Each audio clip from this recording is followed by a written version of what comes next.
জলঢাকা নদীর বাঁধ ভেঙে প্লাবিত হয়েছে ধূপগুড়ির গধেয়ারকুঠি গ্রাম পঞ্চায়েতের বিস্তীর্ণ এলাকা। বৃহস্পতিবার সকালে গধেয়ারকুঠির গ্রাম পঞ্চায়েতের হোকলাপাতা এলাকার দুর্গতরা যারা রেল লাইনের মাঝে তাঁবুতে আশ্রয় নিয়েছেন তাদের সঙ্গে দেখা করেন সিপিএমের কেন্দ্রীয় কমিটির সদস্য মীনাক্ষী মুখার্জি।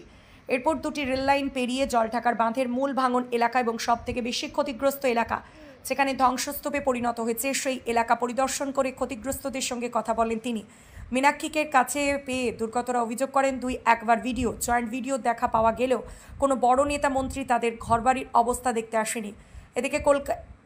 এদিকে এলাকায় পড়ে রয়েছে মৃত গবাদি পশু, দুর্গন্ধে অতিষ্ঠ, প্রয়োজনীয় ওষুধ দরকার। তাদের মূল দাবি বাঁধ ঘরবাড়িগুলো নির্মাণ করে দেওয়ার। এদিন মীনাক্ষী মুখার্জি বলেন, দুর্গতদের পুনর্বাসন নিয়ে সরকারের কোনো পরিকল্পনা নেই। আপনি সবাই দেখতে পাচ্ছি, সরকার দেখতে পাচ্ছে না। রাজ্য সরকারকে মানবিক হতে হবে। বাড়ি ভিটে সব গেছে, কেউ বিনা লড়াইয়ে ছেড়ে দেবে না। দেখতে পেলেন, কি অভিযোগ জানালো না? মানুষ খুব অসহায়। জয়েন্ট ভিডিও একবার এসেছিলেন, ভিডিও আসেননি। বাচ্চারা সব অসুস্থ হয়ে পড়ছে, জিনিসপত্র সহ নিজেদের বাড়ি ঘর জমি বিশাল ক্ষয়ক্ষতি হয়েছে।